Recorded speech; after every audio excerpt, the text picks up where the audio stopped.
I want to switch the conversation over now to CMC.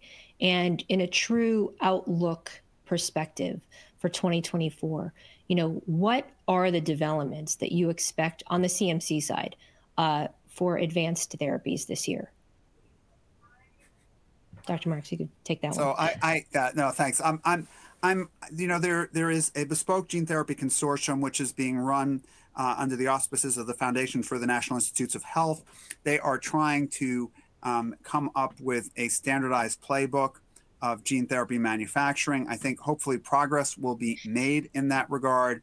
We are at a point where we need to find some efficiencies in manufacturing in terms of coming to consistency in how these products are made.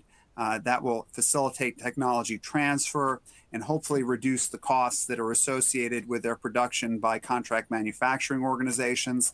Right now, the process is not highly efficient. It's not standardized, and that's leading to a lot of wastage in terms of time and money as products come forward from initial study in very small populations to potential commercial product candidates. And so hopefully during this year, we'll see some transformation in that regard. There are several contract manufacturing organizations who have at least made it known that they're trying to work in this space to improve things.